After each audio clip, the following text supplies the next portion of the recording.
is live. Hi everyone. Hey everyone. Hi. Hi everybody who is watching this panel. You're welcome to Adventures Live 2021 Festival. And this panel is called Transformational Adventures, Religion, Power, and Sexuality. And this panel really will be diving into the power dynamics between religion, sexuality, and the state, and how are all these things interconnected, and how does that impact on people's lives? How does that impact on our understanding of sex, sexuality, and gender? Today, I have three of the most amazing people I could ever talk to about this topic. And I'm just going to ask them to briefly introduce themselves, and I will start with you, Nahaja. Hi. My name is Nahaja Adam, and as my t-shirt says, I am having an existential crisis. So when people ask me who I am, I literally don't know what to say. So I will just end that my name is Nahaja Adam. Thank you. Please, Nahaja, there's more. There's more to you than just Nahaja Adam. Please tell us. Honestly, as I've been telling people, you people call me a lawyer, but me I identify as a bad bitch. So I happen to Fine. I happen to be called to the bar. So I may be a lawyer sometimes. I don't know. But I'm doing my master's in human rights and democratization in Africa. Um, I am one paper away from getting like fulfilling all my requirements. Yay! So yes, and yeah, I live in Accra, but currently I do not live in Accra because I'm schooling at University of Pretoria. Sorry, so I'm getting my master's at UP. And yeah, existential crisis me is about to exit. Bye. Thank you. Thank you so much, Nahaja. I will ask you, Kina, to also introduce yourself. Listen, Nahaja, we need more bad bitches. In fact, I don't think we have enough bad bitch. In fact, I don't know whether we have a bad bitch in the legal system in Ghana. Honestly, This is a thing. We need to get more. We need, because the lawyers are the most conservative. I don't get it. But anyway, I'm sure there's an explanation, but it's not for me to say it. It's your fight. So go ahead and be a bad bitch in the law. thank you. My Thank name you. is Kina Likimani. I'm a feminist, a pan-Africanist. Somebody said, why am I always leading with my labels? And I'm like, I label myself so that I remind myself, not for you to know that I'm a feminist. I need to always remind myself what my values are. So that I never step out of line, hopefully. Never. So I'm a feminist, I'm a pan-Africanist, um, I'm a mother. I'm trying to parent out of fear and not giving into my fear. I'm a member of the Women's Manifesto Coalition in Ghana. I work with the Parliamentary Monitoring Group. I work with writers. I edit, I write. And I'm not having an existential crisis. No. I'm just trying to be happy all the time. I love Oh, it. and a year ago, I reversed my diabetes. So that is also hopeful. Yay! Thank You're you. happy and healthy and you're killing Thank it. you. Thank you. Yes, thank you. Thank you so much, Kina, for your introduction. And Wabene, I would also ask you to introduce yourself.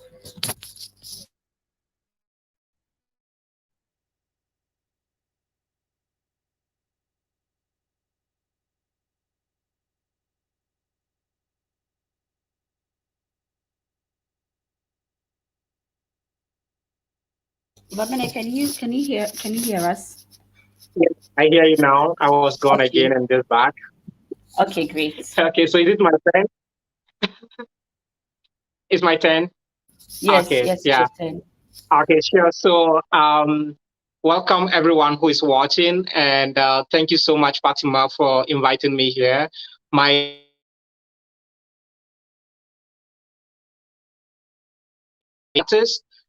my pronoun is she, if not she. So feel free to use either of them. Um, I am a multidisciplinary activist, also the director of Purple Chris International Artist Residency. I'm also a board member of LGBT Rights Ghana and an advocate for the queer community and specifically trans women as well. Yeah, so Um, I leave the rest during the questions and conversation to explain more. So that is Vabene here. Thank you, Babene. And now I'm going to introduce myself to our listeners. My name is Fatima Devi. I'm a feminist writer and a queer organizer based in Accra. I'm one of the co-organizers of the Adventures Live Festival, and we are so happy to bring this production to you this year. And I think that one of the most powerful things, to me about this festival is that, first of all, part of the reasons why we're even having it virtually because we've been around since 2019. We hosted the Inoko Adventures Life Festival in 2019, and it was an in-person event. And then in 2020, we hosted it again. It was an in-person event. And in 2021, at the beginning of the year, we were pumped, we were excited to host again. We had picked out our venue, things like that. And then in February, there's news about an LGBT plus community center that was open, and people were making a fuss about it. And the next thing we hear, the place has been shut down. And then in May, we hear again that 21 LGBTQI plus activists were arrested for hosting a meeting, and they were charged with some flimsy charge. I don't even want to get into that, but essentially they were arrested, and regardless of what the police say was their crime. Again, the police was not able to prove any crime, but regardless of what the police say they did wrong, they were not doing anything that was unlawful. And we all know that the core reason is because they were queer activists and they were, advocating for LGBT rights. And so that happened, and it was a long journey in court for about 3 weeks. They were held in detention without, being granted bail. Eventually, they were released. And then fast forward to like August, we hear that there's an anti-LGBT bill, being sent to Parliament, and that has caused a lot of controversy. And so this is really that the context in which that we're working in. And so obviously the working group, we had to come back together, go to the drawing board and say, okay, it's looking like we may not be able to host this festival in person because yeah, the police is very likely the police will come to storm the place. It's very likely people will be arrested. And it's like, so now we have to think of the safety of our community. And so we were forced to take the festival virtually. Um, but as activists, part of our work is resistance. And so we're still here and we're still doing it in spite of. And so that's really like the context that we're organizing this festival. And that's also the context within which that we'll be having this conversation around religion, power, and sexuality, because we're looking at power dynamics. What's the state's role? How's the state involved? How are religious institutions involved? And it's so wild to note how deeply in bed the state is with religious institutions and how much influence they have. Like they're the ones who are pushing the bill. Like we all know, they're the ones who are inciting people to violence, against LGBTQIA plus people. And so that's the context that we're having this conversation. But before we start, I just wanted to kind of ask like an icebreaker question to the panelists. And the question that I have is at what age, not at what age, but maybe when did you first, realize that, and I'm asking this question on the assumption that there's no separation of powers between state and religion. Whenever you're going to start asking, is there any separation? There's no separation. So I'm going to ask, when did you start realizing that there was really no separation between state and religion, and how did you come to that realization, and how did that kind of like impact your your politics or your activism, things like that? Like how did that impact your resistance? So anybody can go first because you need some time to think about it. Yeah, because my internet is not that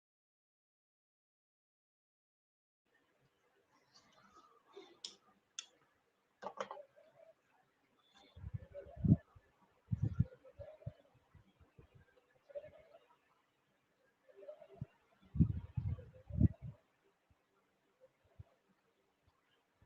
Hi, Babene. Can you hear us? It's gone. It's gone. Okay. Maybe somebody else can start speaking, and then when Babene joins back again, we'll continue. Um, yeah, I went to college in fact, I have a whole thing about how if I ever wrote my memoirs, I would title it I Lost the Country, because I grew up in Cape Coast, started Wesley Girls a bit, left Ghana for Zimbabwe and the States, and I came back about 15 or 13 years ago. And I think so this would be like 2000, the 2000s. I think it was when curriculum changes would come up, when they would be discussing curriculum changes. Of course, I resent this idea of we have to pray before meetings, because I don't see what prayer has to do with a meeting that is secular.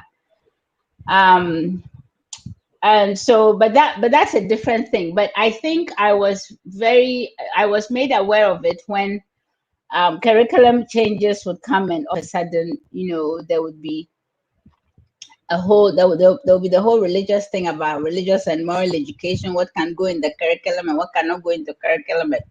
That's so that is when I became so aware of it. And it's not so much as in, I think it's also an abrogation of political responsibility by our the way we do politics in Ghana, because it need not be that way, that if you have religious institutions that they must infiltrate the state. It is the way, it is particularly the way in which people want to get political power in Ghana. And so, because when I was a kid, I don't remember. I know people went to church, sometimes my mother took me to church, sometimes not. We were not a church going family. But there are people in my family that went to church. My grandmother, very Methodist. It didn't bother her anyway that I went to church or not. But I think that if you are a child now, it's very much like my son and I, we don't go to church. We don't have, when people say, where do you fellowship? I just have a blank look on my face. That because I in fact, funny enough, I went to church more in the States than when I came here, but because the church in New York, they had a lot more charity activities, helping people, and so I liked that. So I would actually go into the church building 3 or 4 times a week, because I was volunteering. It was an easier path for me to volunteer across Harlem. Here, when I came, there wasn't anything. There are no volunteering opportunities. People go and pray 15 times a week, and I just do not. It didn't seem like my particular type of wanting to do religion. So I just didn't bother. So, but I think now it's very hard to be a kid and not be aware of it, that this is like a thing in Ghana. It's very intertwined. But I think it's just also the ways in which our political people want to get power, and of course the cult of religious patriarchy and the cult of churches. Because again, when I was younger, we didn't have as many of these Pentecostal, evangelical, and the so-called traditional churches out of way of politics. Like they did influence education, but as for that was just where they went. So me, I think it came through education. My long answer. Thank you. Thank you. No, that's really insightful. Nahaja, Yeah, thoughts? so I've been trying to think about it so much. When did I realize? So for me, as I always say, growing up for me, I've always known that I am Muslim and there aren't a lot of Muslims, and people don't really like Muslims or notness. So I just like, it's just something I didn't equate it. I equated it to most people around me, or most people in the places where I go, like the schools I attend, where I live, do not really like Muslims or do not know much about Islam. even the states, even my RME teacher, shout out to Mr. Edouan Poma, he would literally have me, he would literally have me like explain to the class something about Eid or something about prayer. And I was like, okay, cool, I can do this for you guys, no problem. But to and in the way like the state presented itself in how like women, like Muslim girls are not allowed to wear hijabs in schools. Okay, we'll get into much about that later. But I don't think I it hits me so much as how much the church in this case is consolidating power until I saw the prison. I was like, oh, okay. You guys want to build a prison? Oh, okay. I see. So it was then that it hits me that, oh, this is what is going on. So up until then, I wasn't. Well, I always just like rationalize it as, oh, it's this environment I'm in, or maybe it's this school that I'm at, or it's this place that I live. But it was never the state. Well, on some occasions to the state, because some comments that certain like political leaders will pass, some things that people say, and I'm like, okay. But then with the building of the prison, is it Pentecost? Yes, the Pentecost prison. I was like, oh, child, yeah, it's getting real. So up until then, none at all for me. Yeah, that's so wild. Like, it's so wild. I think the prison thing has been so shocking. It's those things where it's like you are not surprised, but you're also shocked. It's the audacity. You're like, wow, you people really went and took money and built a prison and donated to government. Like, wow, so shocking. And I think so. The reason why I asked this question really was because um one of the things that I always say when I'm on panels, or like I'm just like always telling people, open your mind. Like, the state is using you, religious institutions are using you, and every day they're always going to be pitting one group against another. On some days in this Ghana, it's Christians versus Muslims. On another days, it's Christian and Muslims versus atheists. On another day is men versus women. On another day is cis hetero people versus LGBTQIA plus people. So it's like there's always something, and like the state is always involved. Like Nahaja, you made a really great example of even just like realizing that why is the state saying that some people can wear hijabs in school and some people cannot. And like I really need people to like open their minds to this fact, because it's glaring, it's right in our face. How do we say that we're secular state, and how do we say people have freedom of expression, I mean freedom of religion, but then it's like we move as if Ghana is a theocracy. That's so wild to me, and that was really why I asked that question. And um unfortunately, I think Vabene has gone off again, so we'll make do with as and when she can join. But it leads me to the question that I wanted to ask about religion and state in Africa, and particularly in Ghana. Given the context of everything that has happened right now, I wanted to hear your thoughts on what role the church has played and what role the state has played in the violence that sexual and gender minorities face. Are we looking at historical or current? Or Tina, I can't keep up any perspective you want, because the perspectives are plenty. yeah. So So when I was looking over your questions, one of the things that I wanted to bring up has to do with when we talk about pre-colonial power, government. Part of our responses is it's a pushback. They tell you gay, queer isn't African. And so we want to immediately harken back to pre-colonial and say, yes, it is, which is true by and large, right? Because my problem with that statement is my grandmother, who was the daughter of a chief and a wife of chiefs, and when she was very little, she had witnessed a slave sale in one of the coastal towns in the central region. It was a market day. And every time we would, she died at 94. I was lucky, I was a full-fledged adult. And she used to say things like, the good old days were not good. And this is somebody who basically is a princess.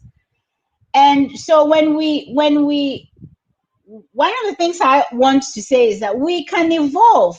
Power has never been a good thing on this continent, as it has never been a good thing across all people. The history of who was it that said, I rarely quote people. Uh, who was it said the arc of history bends towards freedom? Is it Malcolm? Is it Martin Luther King or Nelson Mandela? One of them. Which is true that by and large the arc of history is we if you look at it in its entirety, it's bending towards freedom. We will be free. We should act, freedom is here. But the thing about the pre-colonial thing is that it was also a very brutal place with power. And so when you are colonized, and this comes to government and power, one of the things they do is they've had to fetishize African culture to break it down. And we are always stuck in this conversation about culture. Fuck culture. We are allowed to evolve. We are allowed to choose. We are allowed to take humanity just like everybody else where humanity wants to go. So even if it didn't exist here in pre-colonial times, it is irrelevant. Right here and now, people want freedom. This is one of the ways people are going to get free. Some of them are going to be born that way. Some people will choose it. Either way, we as Africans, like everybody else, can evolve towards freedom. We need not have been doing certain things before. If we were doing it, fantastic. But I always try and remember my grandmother, because even then I'd have to remind myself that sexual minorities back in pre-colonial times a lot of them would also have been oppressed. It's even in Fanti, everybody talks about Kojobesia. I don't like the term Kojobesia. It's a slur.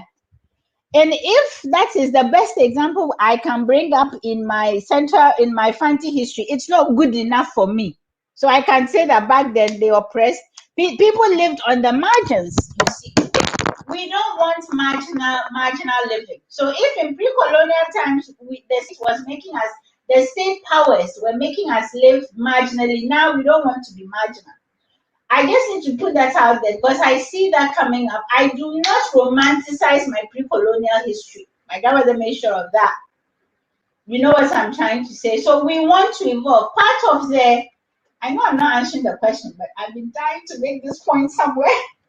Part of the whole thing about getting free of colonial power is the imagination. The imagination to put ourselves in different places. We are not here to be bound by. We didn't go through all of that, including our own pre-colonial histories and slavery in pre-colonial times and our people being sold, we selling our people, all of that just to end up here to say, oh, we do not want to imagine better lives and we don't want to imagine ourselves in freedom. So no, I don't. So that's what I want to say about that. I'm sorry I had to put this in there because it's been like since this topic came and I saw your questions, it's been bugging me out. This pre-colonial. Every time you see people defending and if it could be a new thing, it's a welcome thing. New things are welcome. Things that make people happy are welcome. They don't have to be old. Old things, not all of them make us happy. This is why we are on the path we are on. So that one. What was your original question? No, I mean, thank you for setting the record straight. It had to be done. It had to be because even me as facilitator, I was also thinking of like pre-colonial in sort of like a romantic way. Even though I'm also aware that the experience was very nuanced. Like even in pre-colonial times, women did not have the same opportunities as men. They did not have the same social status as no, men. And there is and one of the things I want to say is that the diversity of this continent is really one of the diverse in the whole entire universe. So even when when we ourselves collapse Africa, we mustn't collapse this continent. We collapse it to say African culture. I don't know what that is. I don't know what African culture is. I only know of the cultures I live, the cultures I see other people live, and the countries that I don't know everything. I refuse to be shackled by culture. We are not anthropological subjects. We are people living our lives. I can say that there's something about being an African. I love being a woman. Eh? But socialization, I don't like socialization. I'm socialized, but we can free ourselves. You see, the problem with power and religion is that we are in so many ways. I don't want to say that we shouldn't have been shocked by how bad this bill is, or that it came. You know what I mean? Ghana has been heading down a path of some extreme. The threat in Ghana is Christian extremism. I don't use right wing because I think people can be right wing and not necessarily be a threat and extreme. But radical Christian extremism is a threat right now here in Ghana. This is what is threatening our lives. And in so many ways, because we are not busy building the country with the freedoms, that is what we should be doing. A Ghanaian is a freedom fighter. Has anybody read our pledge or looked at the words in our national anthem? The coat of arms says Yes, this. freedom and justice. We are freedom fighters. If we're not doing that, then what actually will happen is that every single Ghanaian is actually in fear. Most Ghanaians are in fear for what this society. They say Ghana is a violent place. So that means that when we are not busy building the country that we want, we start to oppress and narrow people's lives. And of course, the sexualities is where is going to narrow the most. In fact, they don't even want a line. They want it non-existent so that it makes their lives better. This is not the way we should be. We should kick against it. But anyway, I think I've talked enough right now. Thank you, thank you. Just before I move on, somebody had put a comment. Tiffany had put a comment to the quote that you were saying. Said it was from Martin Luther King Jr. and the quote was, "The moral arc of the universe is long, but it bends towards justice." So thank you, Tiffany, for sharing that. And Kina, you make such great points. I'm just like, wow. I wish there was like I could put emojis to just like express how I'm The whole feeling. time I'm like, can I shout? No, but you make like a really good point. And so I just actually, Nahaja, let me ask for your thoughts really Oh wait, I quick. was actually literally going Yeah. to say this somewhere later on because I'm not going to claim I like ownership of this idea, but for one of my assignments, we are told to do something. And my friend was like, why do we always go back to pre-colonial times when we want to talk about Africa? And I was like, you are very right for this. Because I'm like, okay, you say it's an African. Okay, so this Amma here, who is an African, she's a homosexual. So like, doesn't that make it African? Or doesn't 1 plus 1 equals 2? So I really identified I was literally snapping the whole time because I'm like, this is something that my friend and I also discussed at length. Because and on the issue of foreign, I'm like, but guys, there are so many things that are foreign though. So why this one? And even if it's foreign, and so what?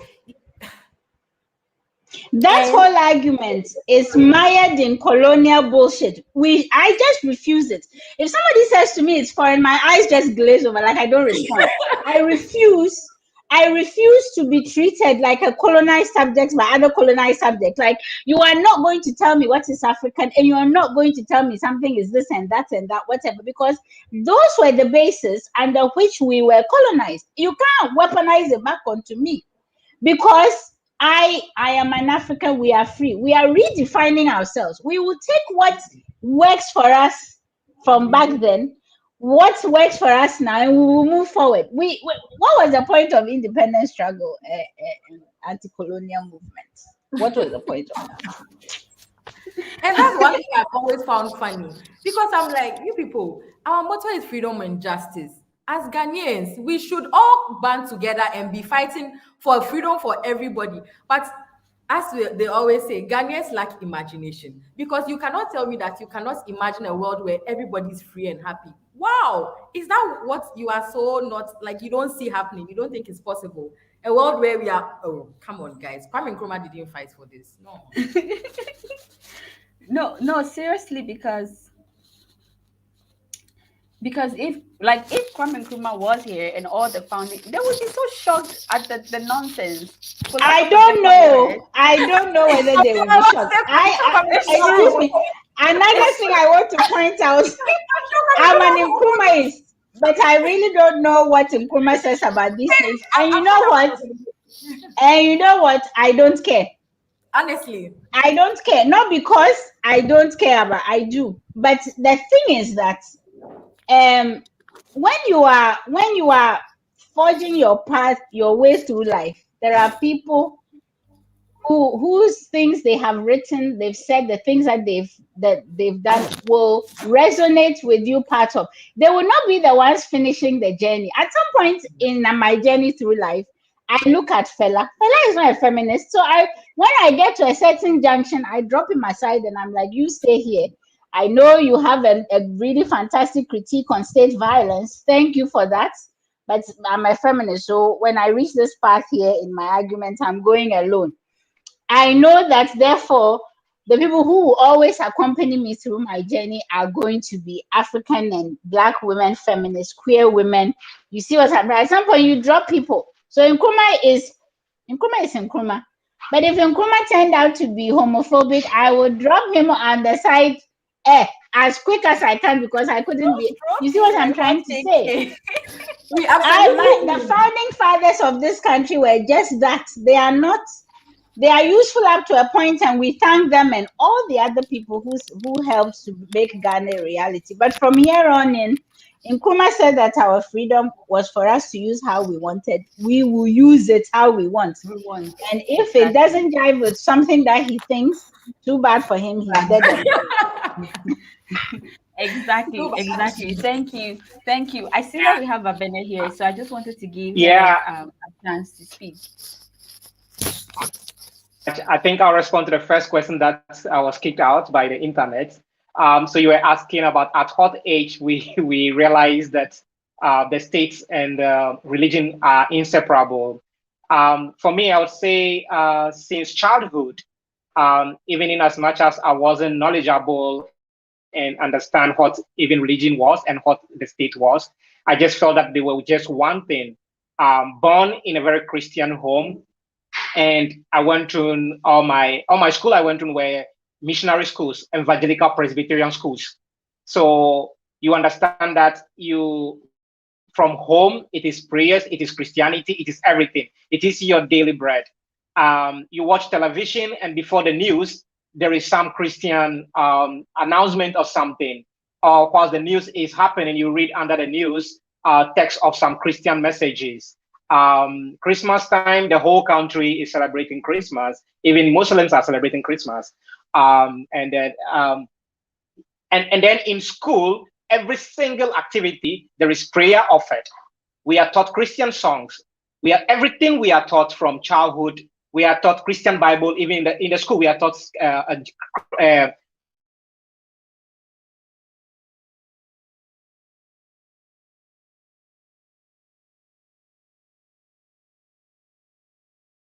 I think we may have lost Babene, but we will just when the story goes. I know, right? But while we wait for her to get back on, but while we wait for her, let's in fact do an exercise. Let's go back. Our concept of religion are the colonized Abrahamic faith. You notice that, by the way.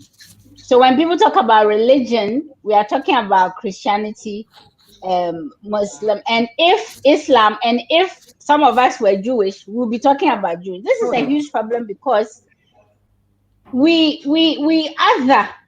It's a messed up stage where we are othering religion, right? Because in fact, there has never been a separation of state and religion on this continent. That's when I can state my statement on, because back then it was impossible. Leaders had religion, didn't we not? Traditional leaders, it went arm in arm. Because the idea of being spiritual is very African, isn't it? Yeah. So there was not a separation between between religion and state power. in traditional societies, right? The problem has been, of course, colonization, the religions that colonized us, and what that has meant for the state. I think we should make that distinction, because one could make an argument that one could be provocative and actually say that the separation is not African, if we care to it, and that depending on the structures, it need not be a bad thing, because one could actually be provocative. It is in these new colonized structures, this what democracy means, what the religion wants to do. I think I'm not being clear, but you see what I'm saying? Just picking up on when we talk about religion, it's a very colonized concept. Yeah, I think. yeah. Yeah. Okay. Sorry. So yes, I'm sorry. I'll be kicked out. They don't want me to talk to you, so they'll be kicking me out. They know that I'm going to talk all the things I want to say. Yes. No, So we'll yes. transcend them, so don't worry. Don't worry. I'll keep coming. I keep saying that if hundreds of us are killed as queer persons in Ghana, millions of us will be born each day in every family. So that is happening on the internet. I would go and come again. So through my education, I just understood that Ghana was meant to be a Christian state, and I internalized that. So I grew up and I went to teacher training college. And when I became a teacher, I was actually preaching the same thing. I was teaching the people, even I was a religious and moral studies educator, which I was supposed to be teaching Islam tradition and whatsoever. But at the end of teaching all these things, I organized prayers for my students, deliverance services. I've done all these things. And it made me understood that the school, the state, religion, and every aspect of our living in Ghana was together. And there is no way we could separate them. I became a pastor along the line, and I became a preacher, and I was teaching across the country. And that really re-echoed the way I understood religion and the state. That look, we have the freedom, the dominance. We can take all the lands in this country as Christians, and nobody matters. So these were the things. So because we were taught and were raised up to believe that we should take things by force and by violence, as it is preached by the Bible. So this is why you see in the Metro Mass, VIP and the Trotro, preachers will come and forcefully be speaking things to you, regardless of your personal beliefs. So this, I understood that the state and religion were really, really, really Siamese twins. And then after I broke away from Christianity, which was the way forward for me to be able to question the things I was unable to question, and I now begin to see and realize how much in governance, in politics, in those at the high positions are equally trapped in this understanding that they don't see the difference between a state and religion, and don't even understand the constitution of Ghana, that Ghana is a secular state. And this is why we are even here today battling anti-LGBTQ bill, because they are understanding and what incite them and inspire them to write this bill is from the religious perspective. If you read the memorandum of this bill, you understand that it is coming highly from the Christian perspective. The same people who want to kick Muslims out of this country are now thinking that Muslims should join them to fight homosexuality. And ignorantly, the Islamic community is joining force. This, I believe that once they are able to kick out LGBTQ, which is impossible because we are going to be born in every family, but once they are done with us, the next bill will be no other religion in Ghana apart from Christianity. The next bill will be that women will no longer hold offices. The next bill is going to be that Ghana will not even prioritize African and Ghanaian products, even including food. We have to import all the food from China and somewhere else. So this is just a starting point, and this is how I came to understand religion and the state, and this is why I want to liberate myself from that entanglement, from that prison, from that bondage. It is only then I can fight for other people who are like me or were like me. So that is my understanding of that. But I think there was another question I missed. If I could answer that immediately, because my internet, I can't trust it. Yeah, so it's so loaded because the question went in one way and now the conversation went in a completely different way. But I will just repeat the question still, and then you can also take it in whatever perspective that you want. So the question really was about your thoughts on the relationship between religion and state in Africa, particularly in Ghana, and the role of the church and state in the violence that sexual and gender minorities face. And I think you kind of touched on that, but you also have the chance to speak some more. But before you kind of answer, I just wanted to read some of the comments because people are so interactive on Facebook and on YouTube. Lufuno, and I hope I'm pronouncing your name correctly.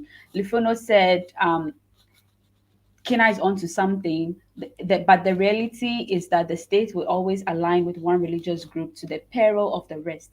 However, this worked in pre-colonial times because most states were religiously monolithic. And then also on the issue around founding fathers and what would their political views be concerning LGBT rights. Lufudo again said the views of the founding fathers should be of no consequence to any self-aware Black African feminist if we're keeping it at 100. And Lufudo again also said on that, on that same topic about how, the suffragettes were racist and the second wave feminists were homophobic. And so Black, queer, African, post-colonial, anti-capitalism feminist is where we die. We Lufudo die says here. we are dying here. We die here. Our politics is Black, it's queer, it's post-colonial, it's anti-capitalist. And I think that's a really great submission because Kina said a lot, and also Nahaja also kind of added to that to say that we should not be concerned too much about pre-colonial. Pre-colonial happened and it's past. We are post-colonial. What are we doing with the time? What are we doing with the moments now? And that's like really great. That being said, Babene, if you can please continue. Thank you. While I'm here, yes. So for me, I think the violence that we are suffering as LGBTQ persons is coming directly from the religious groups in Ghana. I would say it is not a state that is governing the religious groups, but is rather the reverse. The religious groups are governing the state. And this is why it is very difficult for even people in power to understand how to look at LGBTQ or other marginalized groups' survival as a very urgent situation. But they will have to listen to the church first or the mosque first to validate if this is important to listen to the voices of these people. So picking it from that religious perspective, because of my background as a Christian, I will more be speaking to the Christian faith than the other faith. So looking at the literal translation of some of the texts in the Bible, the state has not been able to digest democracy, digest individual faith, and be able to make a reasonable judgment on how to run a country that is made up of several other people from different faiths and different backgrounds, even ethnicity.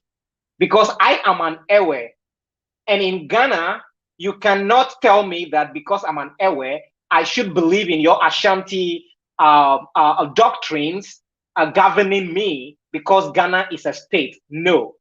And this is why we are here. Ghana cannot actually bring a national language. we are speaking the colonial language as our national language, because it is only colonialism that brought us together as a country and as a state. Otherwise, we would be living as individual tribes, individual kingdoms, and there we can actually understand each other because we are coming from the same space. If the Shanties eat beans with plantain, always eat beans with banana, and it's no crime.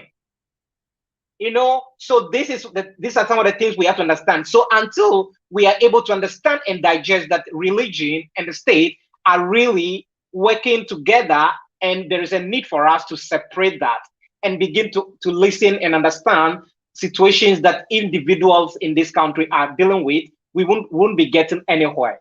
So coming back to the violence is that when the church preaches, because it's not working as a legal institution, the state picks it and make it a legal constitution, because the church cannot function in that way.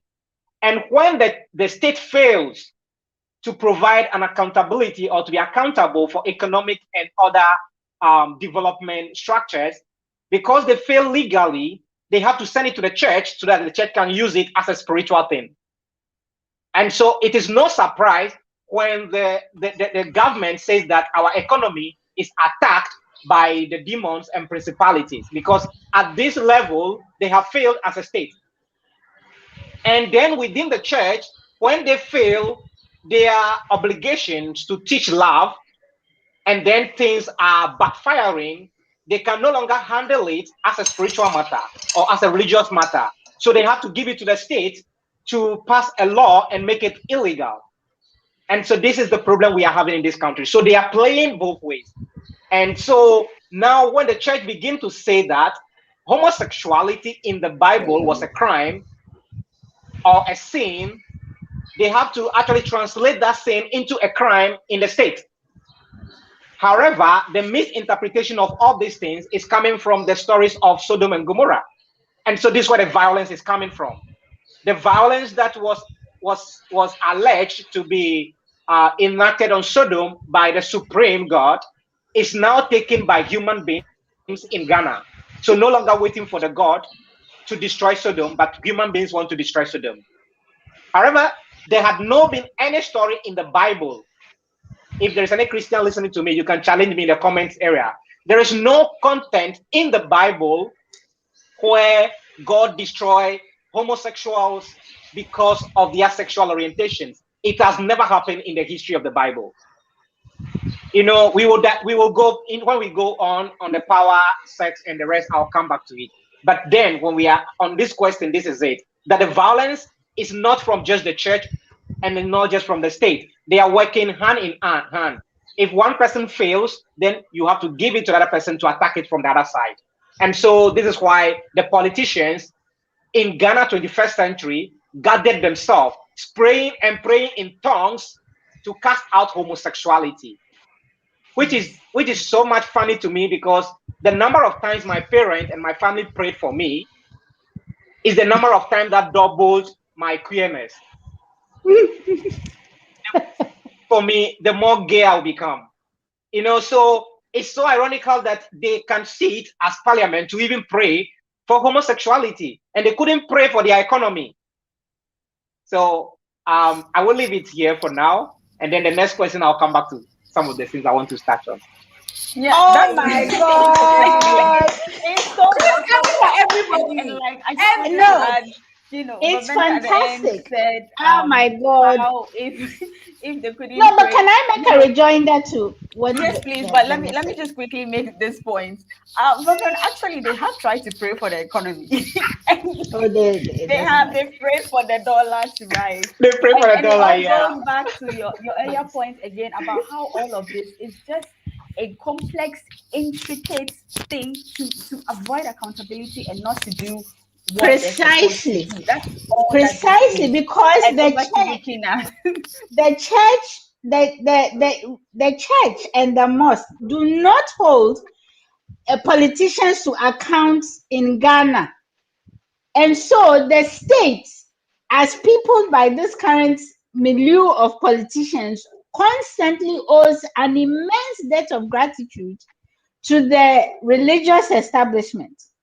We must see this, and because it's not, when we talk about the problem with religion, the religions in Ghana, it's not I'm not a religious person, but even I will concede it's not the religions per se. No, it is the current interpretation and how they are acting based on the text. Because these same religions have been used to such effect to hold nations, continents accountable to freedom and justice. So the civil rights movement, even way back, getting the Bible translated into other languages, right? For which people lost their lives.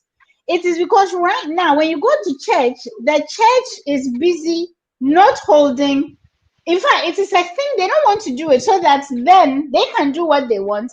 The politicians can do what they want, but political power can actually say that they owe a debt to religious forces in Ghana, and that's why what Babene said is so powerful and palpable, because it's not like this very select, narrow interpretation of how religion looks at people's freedom and people's how you take the two religions that are based on kindness and love and distort it so violently.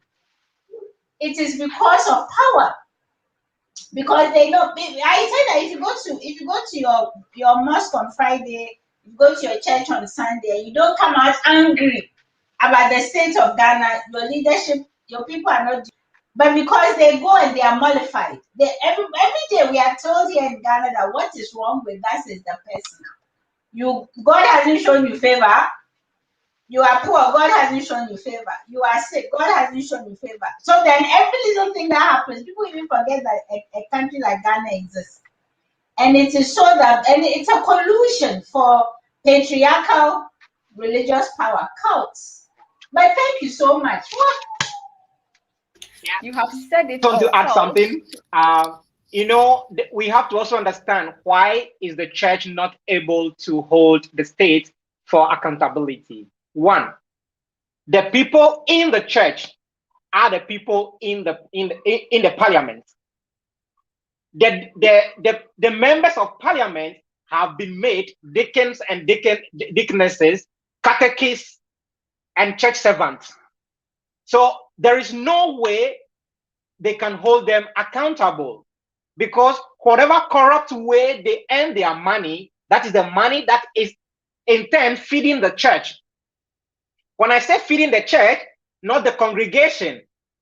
They do not feed the congregation. They feed the church. They feed a building. They want to build mansions and compete among themselves, which is the biggest church in Ghana.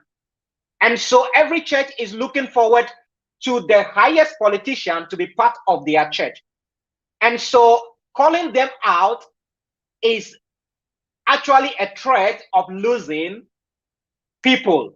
And so that also means that the church, religion, and capitalism are the Trinity. The Father, God the Son, and the God the Holy Spirit. I don't know which one is the members of parliament, but the three, church, state, and then capitalism, Trinity, they should choose which one they are. Now, if these people are deacons in the church, and then on Sunday, they camouflage, because the church also become a camouflage for them. It's the safe space for corruption. Because the Bible warned against questioning men of God. We are the men of Satan. So Bible warned against questioning men of God. And so if you are in the church, you become a man of God. So no matter how corrupt you are, people cannot point fingers at you. Recently when the IGP arrested a pastor, the churches actually rise against it, that you have tempered with God. How? Tempered with God? Which God? So this is exactly what they are doing. So separating them is a hard work, and it needs a revolution, and it needs Pan-Africanist-led revolution. It needs a Black feminist understanding of revolution. It needs something that can dismantle not just patriarchy, but class. That is what we need. Whew, you're saying the things, you're saying the things, and I just wanted to add to the point, the very excellent point that you made about how they cannot even put themselves in check because the people who are the pastors, they're also the ones in parliament, and they're also the people who are committing sexual violence, right? The people who are raping church members, they're the ones. The people, so it's like all of these things again intertwine. And so I'm so thankful to all of you. I wanted to read some comments. Also, shout out to everyone who's watching this conversation live. The comments are killing me, and I'm just going to read some more comments from viewers. Tiffany said on the issue of Sodom and Gomorrah that the Sodom and Gomorrah story is even misunderstood. The offense the mob committed was attempting to rape the angelic visitors. This ties to the misconception that LGBT people are the same as sexual abusers. And that's what happens when people are unwilling to face sexuality seriously. Thank you so much, Tiffany. Lufuno also said, let's be real. The support of the religious groups means continued return to power. That's the first incentive. The second incentive is the money from the religious rights. They tried to do this in Uganda, and the civic society sued the American and Brazilian Christian rights who were funding the anti-gay bill in Uganda. These people are not fastidious believers. They are politicians seeking the next vote and the next CD. Thank you so much um for all that. I just wanted to segue into a different aspect of the conversation, still again on the topic of religion and the connection to sex and sexuality. And earlier on, the panelists had made different links about how religion forms a major part of how we understand our identity, and also shapes the way that we navigate sex and sexuality for ourselves, and the way that other people respond to our sexuality and respond to the way that we experience sex.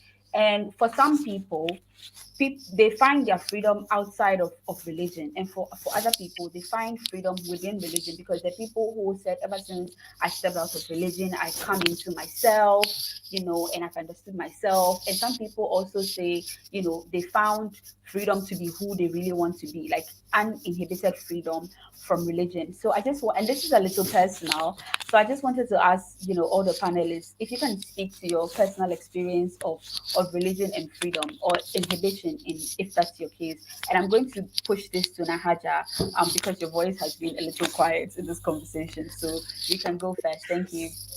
Why this question? I could have done the RME of telling you people what Islam says. But anyway, so as I already said, I'm going through my existential crisis. So, so a couple of weeks ago, I was going through my Instagram and I saw a post I made for World Hijab Day some years ago. And I realized that, so the question really hits close to home, because I was like, it's very possible to find who you are and yourself and your identity inside of religion. And it's a nice feeling. It's amazing. It's because in some instances, at least for Islam, it can be validating, and it can be also once you start to step outside of religion as well, because religion, just like most of the things, are things like most of like dogma and things in society, it inhibits your ability to think and imagine outside of it. Because even when you ask questions about Islam, they'll tell you, no, don't ask too many questions, you can go mad, those kind of things. If you say, okay, oh, but why are the Muslim, like, why can't I lead prayer, why is it always this person? And then it's like, we don't do that. So once you start to think and imagine outside of those things, there is also some form of freedom in there, and in independent thinking and coming to yourself and understanding who you are and what you are. So I've been fortunate enough to experience both. So yeah, I would say there's freedom in both, and it's a cool thing. Everyone should try to once in a while step a little outside of religion and think just light, you'll be fine.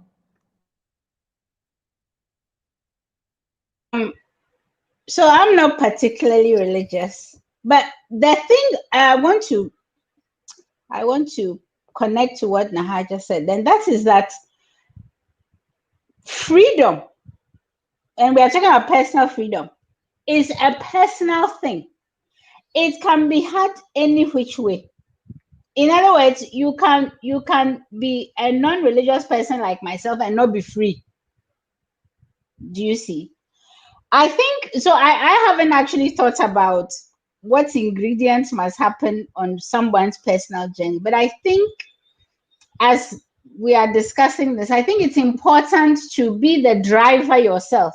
Wherever you find yourself to be free, you must drive it yourself, and you must give yourself the freedom to put things on the table and take things off the table, depending on where you want to go. And you can get people to help you along the way, but you must drive it yourself. You don't get to freedom by being driven by someone else. Even like you won't get to freedom even being driven by Jesus Christ, a very kind soul he was, you see. But you can, because even through religion, you are the driver. If the gods did not intend for us to be the drivers of our freedom, they wouldn't have given us sense. Like we have sense. You have sense, and you can have purpose, and you can have judgment, and you have perception. I mean, these are very powerful things. So the first thing you must not do is give those things up to somebody, something, some ideology. If you didn't intend to, you must drive it yourself. I think that's the, and you can question God. If God didn't mean to be I mean, like, why give us the sense, right? Otherwise, if in fact we started to question God and we were not allowed to question God, once we start to question God in our head, some synaptic thing will break down. But that's not what happens. Because in fact, as I am not religious, but I am spiritual, if we are made in the images of the gods, that's an incredibly powerful thing. Drive your own faith. And do so in a way that does not in any way deprive someone else of their freedom. Because what the hell is that? That's not freedom. You can't be free and then oppress somebody else. Toni Morrison says the purpose of freedom is also so that you can free somebody else. So you should be able to help somebody else free themselves. And the only way you do that is through kindness and grace. Whether you want to wrap that up in some religion or not. But you must, a human being is supposed to be a kind person driving their own faith. So drive your faith. If you want to drive that faith in religion, do so, be free. But don't give that most powerful thing that has been, if you believe, and my problem, I hear I'm going to be judgmental. I think half of the time, that I can only say about Ghanaian Christians, I don't think they actually believe in Christianity. Like, I don't think they believe in God. Because how can you? If you believe in God, how can you curtail your freedom? How can you not let the light shine? How can you? Because look at how you have been created. Look at the things you have been given to form ideas, to have imagination, to be kind, to be filled with grace. I don't understand it. So the first thing is, if I can prescribe something, is we need to drive ourselves. I not being a religious person, I can say that for many years I wasn't being as free as I thought I could be. So it's not just religion that curtails you, it can be anything, right? One day I was taking a walk to work and I was like, my goodness, I have let my fears, my own personal fears, curtail my life more than the patriarchy. Like, the patriarchy does not live in my head. I don't live with patriarchy. I live outside, cry. Like, you can't suppress me. I would rather live in the margins. I don't want to be the center of your society. I will live in the margins and live my life there. But then I realized that, my problem in life was not actually patriarchy. It was Kine's own fears. See? So there are so many, and so that I wasn't driving it. So you need to take a hold and drive yourself. And what I want to tell Ghanaians is that it's a pretty let's not even think about it in terms of courage and boldness, but you owe it to yourself to not be this very heavily socialized human being that is so oppressed here in Ghana so that you're not free. Be free. Nothing is going to happen. One day, everybody that you know will be dead. You might be the last person living. Be free. And then one day, you will die. And the next generation, they're not going to care. They're not going to care. They might be referring to you as grandmother so and so. It doesn't matter. Be free and then be kind and help other people be free. So I think that's what I have to say about that. Whoosh. Thank you, Kina. Those beginning. Vabena dropped. Let's see if her connection allow. Yeah, Fatima is back again. Perfect. Kicked out and Okay. back again. Yeah. Should I repeat the question or are you okay? Yeah, on the issue of the freedom inside and outside religion, I would say first of all to all the religious people watching and non-religious people that look, your freedom is everywhere. Within religion, your freedom is understanding that your salvation is personal. When you understand your salvation is personal, then you are accountable to whatever you do, and then you are not feeling blackmailed by your religious doctrines, because the teachings can really make you feel like the worst person on earth and wanting even to commit suicide. An example, being a gay, the Bible would keep teaching, or the preachers will keep teaching, that it's a sin and it's a crime. Imagine how you feel every day listening to that message in the church. You are in a bondage.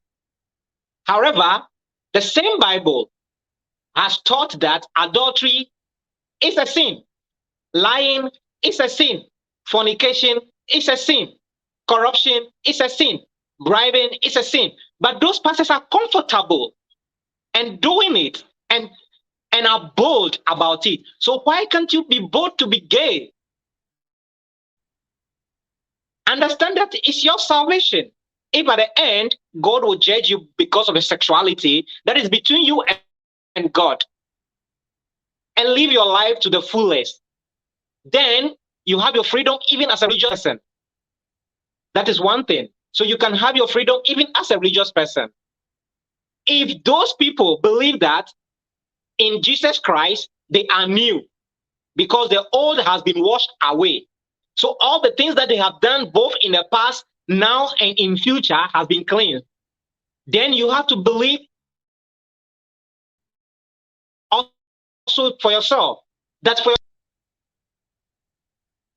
if Jesus could stand in and fight for the prostitute not to be murdered, then know that Jesus accepts you as who you are. If Jesus can heal the blind by the street who was not following him, then know that even on the roadside, whilst you are sitting down, Jesus will still stretch his hand to you. So if you believe in Jesus and follow Christ and understand that his mission is bigger than the 10 commandments. Am I still here? Okay. Yeah, we can hear you. Am I still here? Yes. All right. So You're here. You're still with us. If this says love, love is bigger than the 10 commandments. Then know that love is bigger than your sexuality.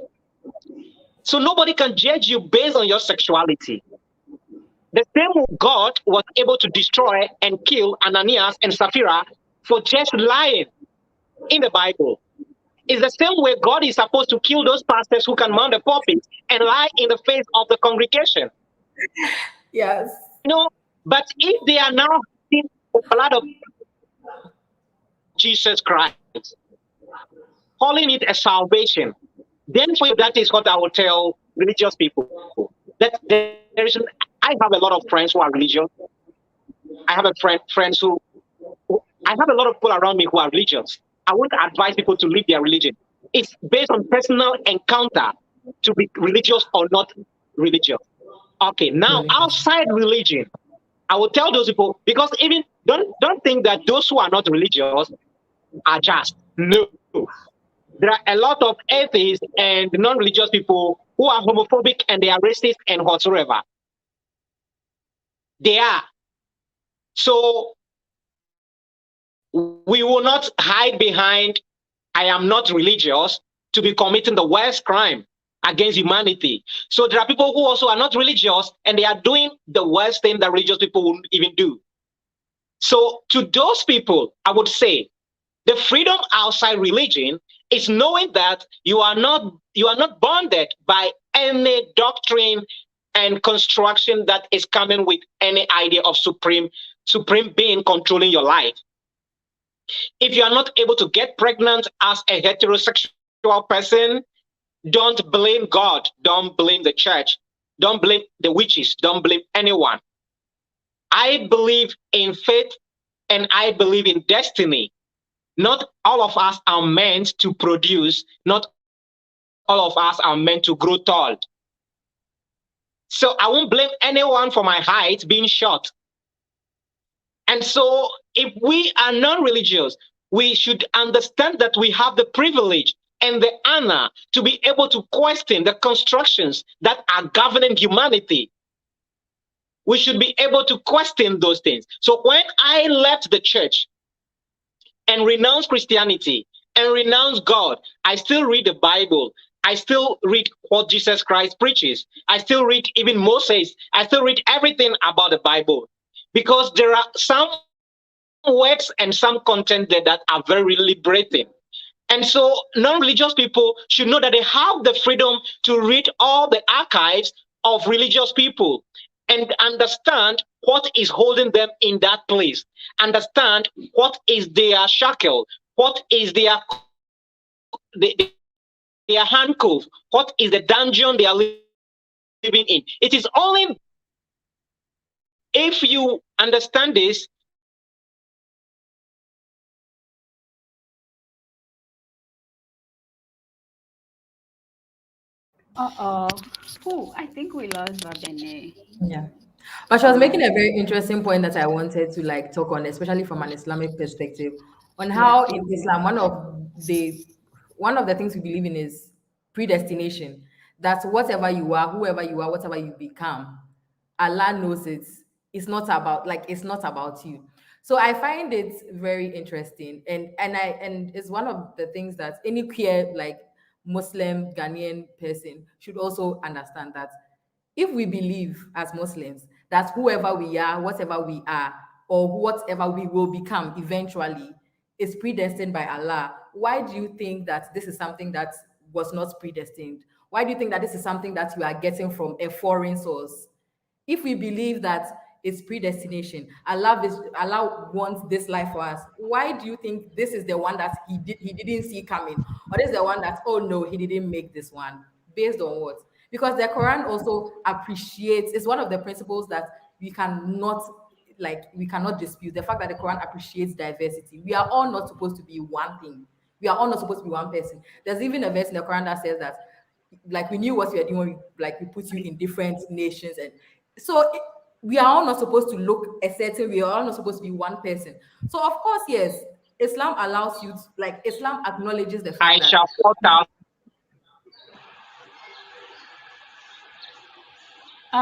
Babene, we lost you for a bit.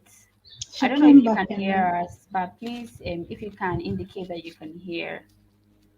Sometimes, but I'll keep rising when I fall, come back. Yes.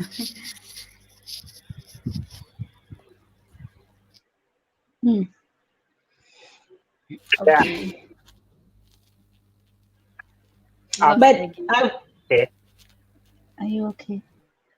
that if we want to understand this we history can hear and you. how I we can can hear you. liberate ourselves as non-religious people, we should ask ourselves in the slave Bible, the same system that is keeping us today, the same system that enslaved us and enslaved our ancestors.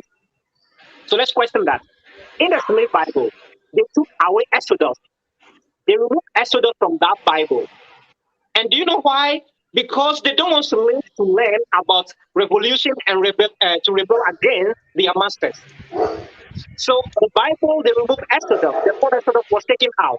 And then they keep preaching to them. Slaves must be obedient to their masters. So as non-religious people, you are out of this bondage. You are not accountable to be obedient to any master. And so you can embrace your own identity as a black person. Because don't forget that even religion demonizes blackness. Blackness has been demonized by religion. And racism is interwoven with religious ideologies. So if we understand from this perspective, if we understand from this, then we can also understand that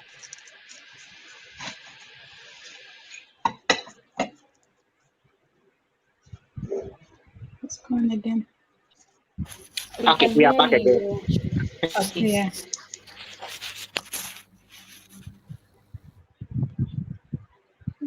But sometimes take off the video and just keep the audio, and let's see whether that would improve the internet. I will pause here for someone to talk and then I come back again. Okay. Okay. What I wanted to rejoin and say is that, of course, this whole thing really, it's about disgust. I tell people this is about disgust, right? And people using religion, the power of religion, to take out of the public space something they are disgusted by. So when my cousin came up to me, I'm like, let's start having this. She's like, but so do you believe it's a right thing? I'm like, no, don't take me out of it. You tell me that it disgusts you. And then let's have a conversation about it. Because that would be more intellectually honest than you weaponizing religious power. Because adultery does not disgust Ghanaians. Adultery does not disgust Ghanaians, right? So there will be no law against adultery. It doesn't disgust Ghanaians. And they understand that even the harm of adultery, some of the harm in adultery is not something you can make a law about. This is about people's relationships. So you can't make a law about adultery. It's about relationships and feelings, right? But all throughout humanity, what people do is they use religious power to weaponize against things that they are disgusted by. It could be sexualities. It could be, like Vabene said, race. We know that other races have been disgusted by us. They're racist. And they have used the church. But that's how we are here now, to weaponize religion against us. So instead of sitting there, most Ghanaians are not talking, they are not even owning up to that. I'm like, own your inner homophobia and let's have a conversation about this. That will be more honest than for you to come at us and say it is wrong.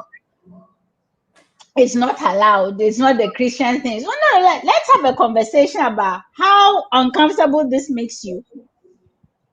It will be more honest, but of course not. And because everything else that religious power deems is iffy about or deems okay, even if it harms people, it's okay by you lot. So it's not something we are going to talk about. So it keeps us constantly having to have the religious rejoinder when actually the post keeps moving, because this is actually not about religion. This is not about actually, if there was something else people could weaponize and it wasn't religion, they'll weaponize that as well. Hence, they go and say it's not African culture. They want to weaponize everything. And this is what is so dangerous, because how somebody chooses to live their lives when it doesn't cause anybody harm and they are free to do so isn't something you should weaponize some other institution or idea against. If you are unhappy about it, sit in your corner and be unhappy. It has nothing to do with you, but if you want to be unhappy. But this idea that, and this is what fundamentally freedoms are about. Why, and this is what is missing in Ghana. There's such a lack of, an absence of conversation about power, about systemic power, about how we get disempowered, about how people end up not having access to things. Like, they understand the education system. Ghanaians understand the education system. They don't understand any other system. They don't understand the system of disenfranchisement. So they come and they all come. Oh, it's bad, it's bad, it's bad. I'm like, it's bad for you. Okay, it's bad for you. How is it that you want?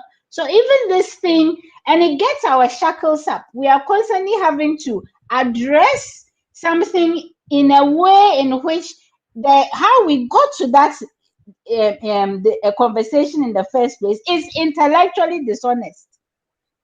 You see, so they are coming at us from an internet and a very dishonest place, forcing us to, and it's not even something you can. It's like how remove it all, remove the religion. Let's talk about how you feel, and let it be how you feel. Feelings aren't facts. I tell people, so you feel this way, it's not a fact.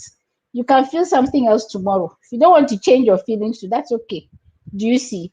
But it is this weaponization of all the things that people can call upon, and in a country where there's such a gulf between people who the people, the few people who have true power and the rest of us who don't, this is what happens, and for the majority of religious folk in Ghana, where a lot, as people in religious institutions, they are so disempowered as Ghanaians. This becomes one of the ways in which they feel they can have power. Wake up one morning and say, well, yeah, we should just make a law. It makes them feel powerful. How? I do not know. I don't know how it makes you feel powerful to oppress somebody else. But, because I don't know, I try and not, but I can understand how it makes them feel better, gives them some kind of cushion, some imaginary cushion around their lives. And that is what is just, I don't know, Yeah. religion, power, and sexuality. Yeah. Thank you so much for these submissions, Kina and Babene and Haja. And I think like it's so important for us to have this conversation because like religion is in our faith and sex is also in our faith, but we don't like to talk about it. Like we pretend it's not happening. Like we like to pretend that like religion and particularly Christianity is not all around us. Like it's literally everywhere. And we also like to pretend that like people are not having sex or people are not, like it's but we have to talk about it, right? And it's like ultimately it boils down to power hierarchies, as everybody has been pointing out, because even within the religion itself, there's still hierarchies, and there's some religious group denominations, who are oppressing other people.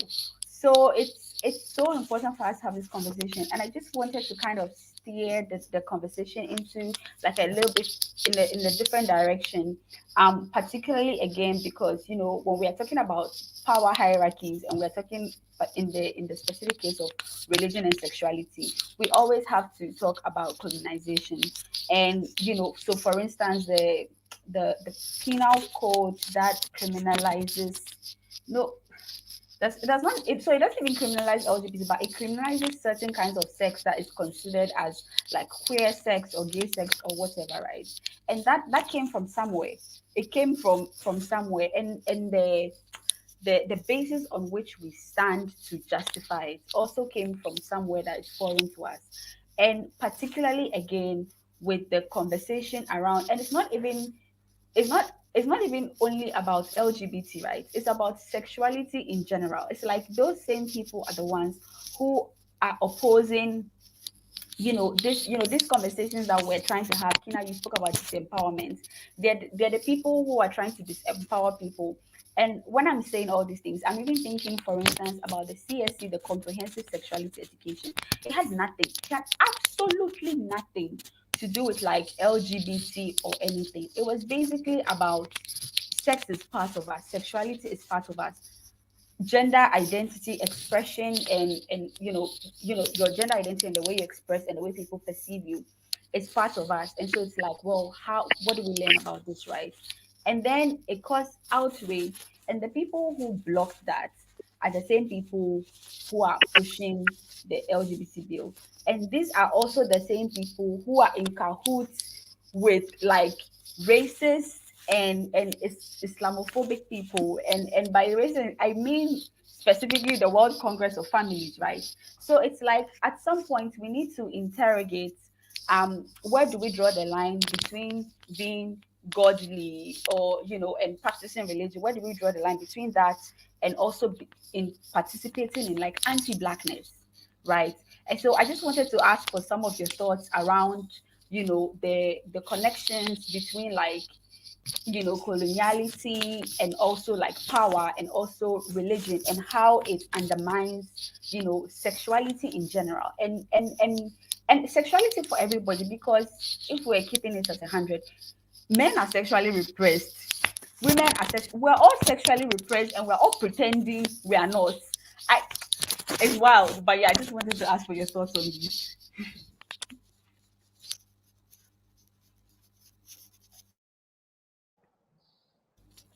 Nahaja, let me hear from you first, actually, Okay. and then So for me, my interaction is it my internet? Can anyone? Oh, okay. Yeah. So for me, my interaction with issues of power and it always goes back to religion. And because I'm Ghanaian and Ghana is a very ethnically shaky place, it's always for me religion and ethnicity and how like we are always using like these are the grounds on which people are easily discriminated, or at least in my experience.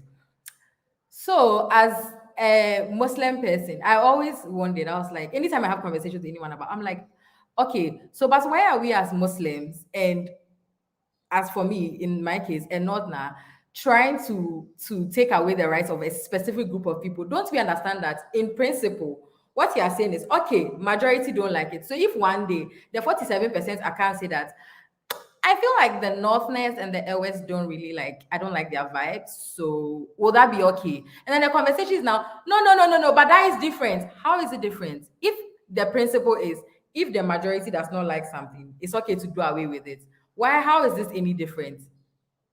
As Muslims, we are just 2 days ago, we were fighting to say, why aren't the children's fasting? Why can't they wear their hijabs?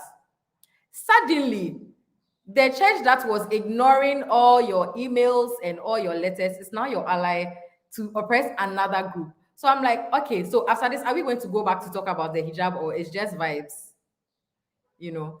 So yeah, but in all this, the common ground is once any like group tries to oppress another group, it's always always because they have the power and the ability to do so. And our role in society is not to allow people to abuse or use their power to like abuse other people, because at that point, where then do we stop? Because if we don't speak whilst it's happening on one front, it's going to happen on all other fronts. So yeah. thank you. One of the most powerful religions on this world is colonialism. And I when sometimes I can't the when you sit down and you think about the full implications of it's a lot. It's a lot. In fact, it's a lot. It's everywhere. And the ways in which people's lives are sort of caroled and formed within the system of colonial white supremacist patriarchy, all of those things, it's and if you are we're talking about the Kwame Nkrumah. If you have stopped your project of decolonization, you find yourself in 2021 having these kinds of conversations, you're like, what are we going to do? Because we should never ever stop, and it should always be something that we are doing. The particular, I mean, when you think that white folks went and colonized someone else's god and enacted and then turned around and killed half of the people of when if you sit there and you actually look at the violence of it, the shepherding of it. In fact, when people say that white people are smart, it is colonialism I hang my hat on. I'm like, yeah, because imperialism and colonialism. And the ways in which even the laws that they enacted on sexuality was enacted on themselves first. You see? Because atop the colonial system are imperial powers. Now, we may not have the royal families having the same power, but we have imperial power still, and it can be residing in people. People now hoard wealth. It can be residing in corporations. You see, they enacted these things on themselves first. When they decided to criminalize homosexuality, they did it to themselves first. You know, the story of like Oscar Wilde being like his fame and his wit as a writer did not stop him from being jailed, from just on the basis of letters to his lover.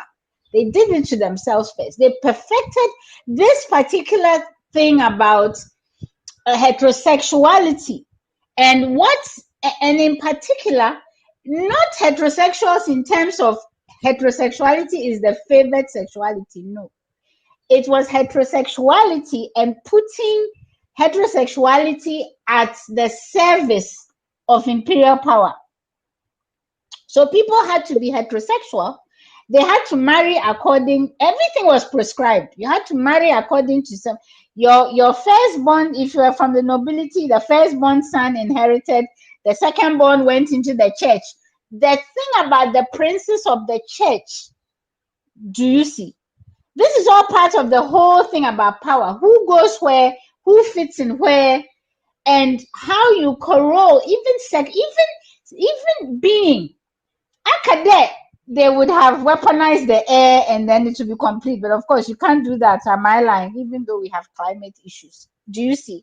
Everything has to be corralled into the service of imperial power, into hoarding of resources, into capitalistic power. So nothing in the colonized states, whether it's them doing it to themselves or to their own lesser, to their own less powerful people or to us, nothing is left untouched.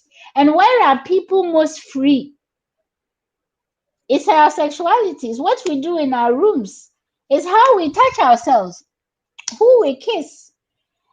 It cannot leave any part of our lives free. Everything must be put in service, because at some point money may come out of it. Power must prevail. And as Africans, you see, when people, and Ghanaians have the power conversation in Ghana is like a scary thing, because what people believe as their own personal power, as disempowered as we all are, right? So if we are not paying attention, if we are not decolonizing, all then we are doing is every day we further, I tell you that every day we further the colonial agenda. It's a joke. We did a flag changing exercise. Every day we further it, but because we do not stop to think, or we don't look at ourselves as how the powers look at the system looks at you. And so therefore every day you have to find ways to get yourself out of the system, right? It's because if we look at it, it's not actually difficult. You just wake up one day and you decide no. It's actually very easy. You just say no. But we need more people to say no. And we need more people to allow other people to say yes to things that they may not even want. Because that is where the freedom lies. Let other people say yes to something that you don't want. That gives them freedom. You may not like it. Do you see? But this is what it is. So if you are not like, when you look at this business of people don't have, I tell you, people don't have sex in Ghana, they just have children. I don't know where the children come from. They come off their arm. All of a sudden, your parents are like, don't have sex, don't have sex, don't have sex. You get married. Where are the children? Well, where's the sex? When did we decide we could have, like, how do these things happen? Right? And even when people are not concerned about how is it going in your marriage? How is it going in your relationship? Are you happy? What is going on? You want the sex or you don't want the sex? Are you free? No. So it is, and in order to colonize us and to make us further dehumanize us and make us the beast of burden, you have to at the same time view the African as some kind of unbridled, wild sexual thing, and then on the same hand, criminalize everything about them sexually. It's I hate to use terms like schizophrenic, but it's so when we are ourselves, when we are functioning in this system, we really don't have much room, and we don't understand the freedoms. And people are, by the way, not repressed in Ghana. Lots of people are doing some amazing things sexually in this country. Again, we can't talk about it. We are not supposed to talk about it. Thank God for another Darko's book. Do you see? But people are finding the freedoms, and we should talk about it. And sex, even the height of heterosexual sex, is not a power play between men who have power and women who do not. Again, it's the entire distortion of sexuality and how it plays out in the neo-colonial state, and how we ourselves empower it, because these other people, these men, must have all the power to talk about how we should live. No, again, we didn't go through, we haven't gone through. Islam has been on this continent for, I don't know, since like hundreds of, like, centuries. So we haven't endured. We didn't endure all the colonization by the religions to end up here still colonizing ourselves. If these religions are to be continue to be a part of our lives, then we must thrive. And therefore, it's like we've said before, find the freedom in the spaces in these. Otherwise, we stifle ourselves so much. We kill ourselves just with these things, you see. That's what I think. Cool. Wow. We've been on here for like an hour and 30 minutes. So I just wanted to ask one final question to wrap up. I still have Abena is gone, but hopefully when she comes back, she can add her final thoughts. But the final question that I was going to ask was not so much of a question, but to ask you to share, because we've spoken a lot about power, and admittedly, we are systematically, structurally disempowered by the state. Yet still, many of us find ways to resist and find ways to be who we are, our true, authentic selves. So I just wanted you to, as a final question, to share, in some of personally to you, what are some of the ways that you are resisting and taking back power, reclaiming power for yourself in the context of this conversation, about sexuality and power and religion? I hope it's clear. Is this clear? I was just asking myself, like, am I resisting it? But then again, I think simply just existing in a space where your existence is like being debated or is seen as a crime is powerful enough. So I think just simply existing is enough. So yeah, Mm, mm. because nobody Well, for goes. me, I agree, existing, but also treating the young people around me differently, and and talking about everything I want to talk. In fact, sometimes they go, "Hey, Tikina, you said masturbation." I'm like, "Yeah, I did." So they look at me, they think I'm weird, but I let them know that it is all actually normal. It's normal. It is okay.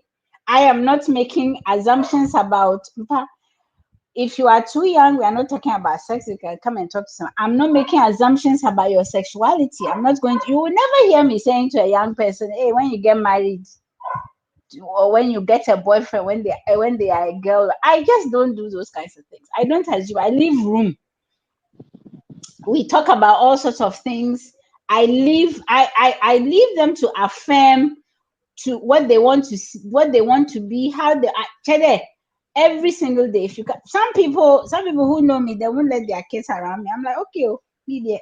That's how I'm resisting, because I know that in a generation things will be different. So I know I want to prepare them for that difference, because they are part of what is going to make. Because what is it? It's just bloody sexuality. It's just love. We just want to be free to love. We want to be free to be who they want to be and love with. Oh yeah, but what is it? It's not. It's not a big deal. So me, I talk about it. I talk about it. I don't go ew, because I have been a teenager and I've been a young person. I'm not going to pretend now that I'm middle aged, that, oh, I wasn't having sex, you know, or I didn't start having sex at a terrifying young age, which now I would say I was too young for the emotional stuff. But we'll talk about it. I'll be honest. I will not be pretending, because I will not be a parent parenting out of my fear. That doesn't help me, doesn't help them. So I leave it all open. I don't make you are free. You can come to me. You can be whatever, and I will love you, because I will love you as you are. I have no assumptions. I don't project, because it's your life. I didn't give birth to you or parent you to become some kind of a mini. No, if you could turn around, cry, and not be feminist, if that is your choice, I will argue with you till you die. but I I'm going to tell you about feminism. My son is always talking about how when he's watching something, I come into the room, he begs me to leave because I'll be breaking it down and I'll spoil it. I'm like, you see, sexism, rape, consent, they don't want me in the room when they are watching things. I'm like, but we all watch patriarchal things. But you must know. So that's how I urge all of us to be. While we are in this struggle, is to create a space around ourselves where young people can feel safe and open, and can come to you. And we mustn't do it with fear. A lot of parenting is about fear, but just be open, because everything is going to be okay. No matter what people choose to do, everything is going to be fine. Facts. It's going to be fine. They are going to be happy. So if they want to be gay, fine. They want to be trans, excellent. They want to be straight, yeah, they're there. But we will. It will be open. And because you're a Ghanaian, you can't come and tell me Ghana we don't do this. So you're a Ghanaian, you can do it. You're a human being. You are in this life. We're all in the flow of life. So that's how I am. That's Thank how I'm you. resisting. Yes, Thank Thank thank you. you. you. Thank you for such a wonderful closing. As Yeah. as as the youth say, last we go there all right. Last Last end of we go last there last. all We'll be all right. right. Right. Thank you, Babene. So just like your closing statement, the question was, what are you doing in your personal life to resist, to reclaim your power? Yeah. Yeah. For me, art is the blood that runs through my vein and the flesh that consumes my fear. I do, I am what I create, and I create what I am. So there is nothing that's going to separate me from my activism, my practice, and the fight. I would say it again. Until my last blood drops, I am in this fight against the bill.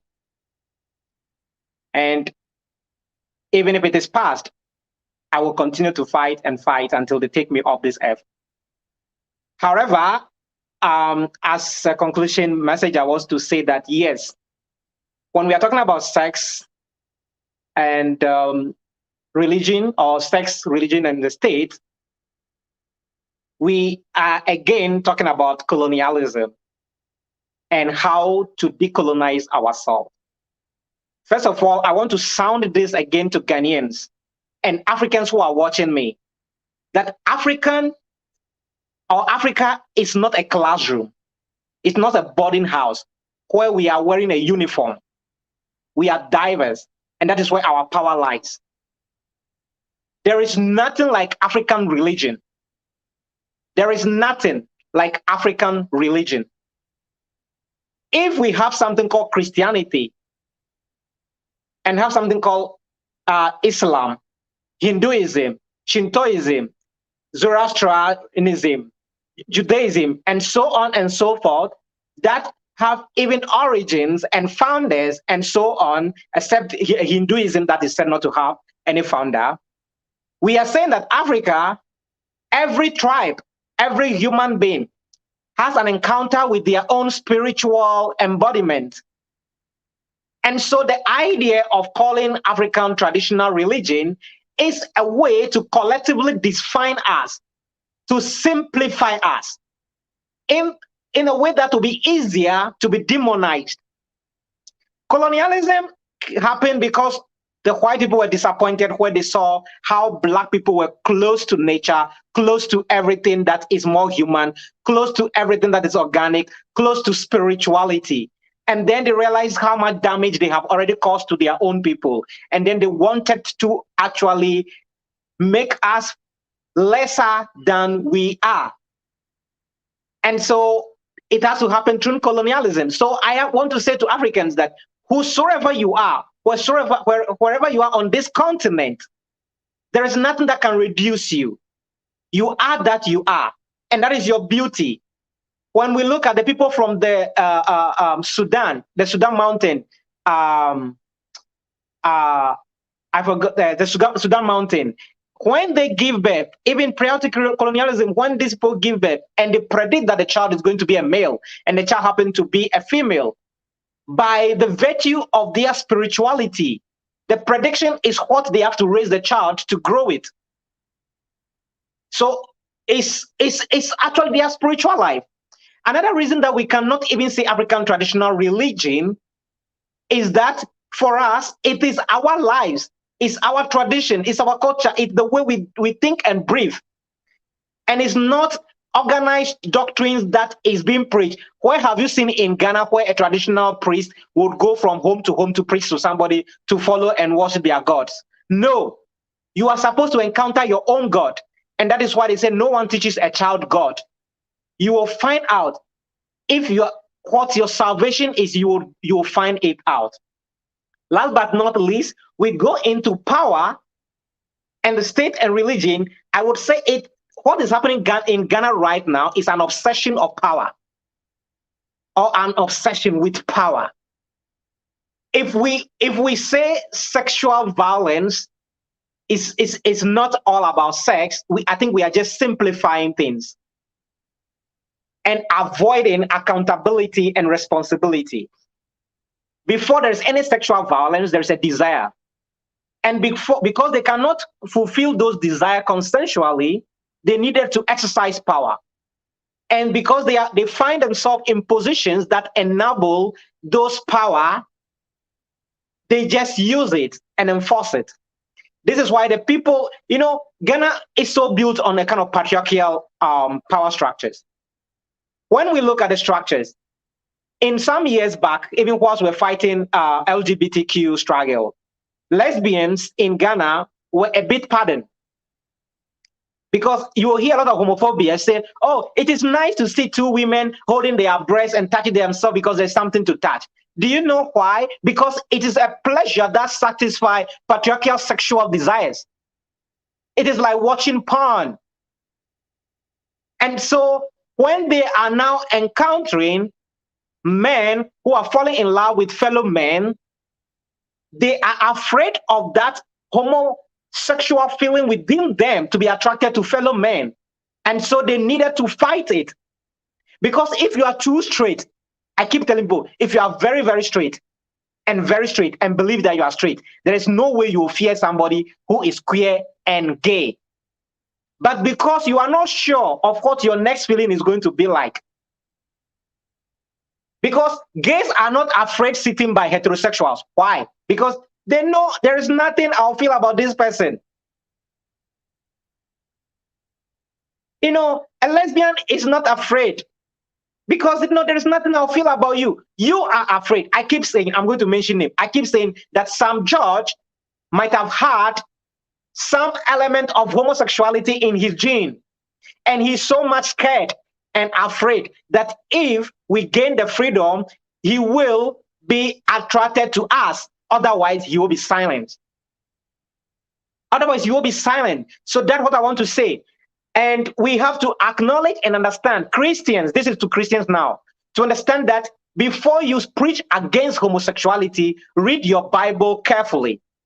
What we keep preaching as homosexual, it is sexual violence. When you go into the book of Genesis, when the angels arrived, the angels did not fall in love with the people of Sodom. Neither did the people of Sodom fall in love with them. They said, bring your men so we will have sex with them. That is sexual violence. You are calling women slave queens to have sex with them. You don't know that is a sexual violence. You coerce people and have sex with them. You don't know that is sexual violence. You promise people that I'll help you to go into the military, into the police, into nursing, and you have sex with them. That is sexual violence. And this is what West the Sodom was doing, is rape culture. Now, the Bible destroyed Sodom. Now, Christians, hear me well. The Bible destroyed Sodom in the book of Ezekiel. Go and read it, 16:49. It destroys Sodom because of their wickedness, their selfishness, their greed, and they take advantage of the poor and the vulnerable. Go and read your Bible. That is why Sodom was destroyed, not homosexuality. We go into the book of Judges, a concubine who was raped, coming from the Levite concubine from Ephraim, and raped in Gibeah. That is why we hear Benjamite war. Go and read about Benjamite war. Because they did the same thing they wanted to do in Sodom, that let this man come out so that they rape him. And then the man gave his concubine to them, and they raped the concubine to death. And they brought the war among the 12 tribes of Israelites. Go and read it. So power, rape culture is an exercise of power, abuse of power. And this is why in Ghana, people threaten gays that we will rape you. Why would you rape a gay if you are not a gay? You know, that is a power, that is an exercise of power. They think that is exercise of power. If you go to the prisons that they want to send us, there are people who are abusing that power, raping men to prove them that I am bigger than you. That is not sex. That is rape and power abuse and rape culture and sexual violence, which is happening largely among heterosexuals. There is a lot of recent publication that someone raped 16-year-old girl. Nobody talks about it, but they want to bring situations about gay people. So I want to say to Ghanaians that it is not over until it's over. We are not just fighting for gay rights, we are fighting for freedom of every individual in this country. Now, some of us are not even interested in marriage. Likewise, there are some heterosexuals that are not interested in marriage. Before you criminalize us, you have to ask us, what are we? Are you going to criminalize me because I fall in love with myself as an asexual person, as an intersex? Are you going to criminalize me because I like to masturbate and not to have sex with other women or other men? Is it not insane to think that you are going to criminalize LGBTQ plus without understanding what it means? We are actually disgracing ourselves and our parliament. And the last is to the politicians. Do not allow your political ambitions to destroy our future. My sexuality has nothing to do with your economy. It will not increase your light bill. It will not change your salary. It will not destroy your V8 that you are driving. Your allowances will be intact. It will not remove you from parliament. My gender will not change your identity. If I'm looking so beautiful and attractive to you, close your eyes. If I'm beautiful than your wife, close your eyes. If I'm more attractive than your girlfriend, close your eyes. All you need to do is to focus on what you believe in. That is where you have to go. And to the Christians, I cannot affect your salvation. Salvation is personal. If I'm going to heaven or not, leave it to me.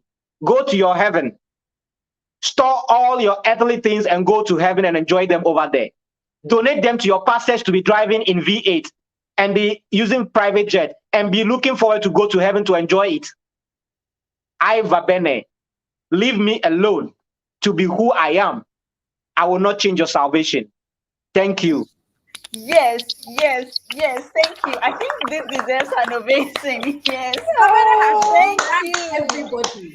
Thank you. And So you notice that the internet held up at that point. Yes. When you're speaking truth to power, that's what happens. Oh, Thank you so much. beautiful. Powerful Everything will closing be fine. statements. I have nothing to say. Powerful closing statement. Please, everybody who Babene talked to, I hope you are hearing it. Listen. if they attack you, you better Take listen. the message and go. Thank you so Yeah. much. And I just want to say a huge thank you to all of you Nahaja, Thank Kina you. Bene, for being here, for an insightful conversation. The perspectives, the examples, the analysis, everything was so great. Huge thank you to our viewers and audience. I think our viewership has stayed pretty consistent since we started. Everybody putting in comments and sharing their thoughts. Thank you so much. Special shout out to my mother. I didn't know she was going to be on the live. And then I saw her in the comments saying interesting discussion. So thank you, mommy. Thank Oh, you, mommy. thank you, So mommy thanks. Sophia Devi. Sophia Devi, right? Yes, that's my mom. Anyway, thanks to everyone. Adventures Live Festival is still happening right after this panel at 4:30. There's going to be a book reading and a discussion of the book The Sex Lives of African Women by Nana Dakwah Sechiama. It will be happening live on Facebook, on YouTube, and on Twitter on the Adventures pages. There's also going to be another conversation about releasing the power of internalized sexual guilt and shame. That's happening in Venue 3D, which is a virtual reality web application that we're hosting the conversation with. So thank you so much to everyone. We Thank you. stay resisting and we stay in our We power. stay resisting. Thank you. Thank you. Thank you Thank you. so Bye. Bye. much. Thank you so much. Bye. Bye.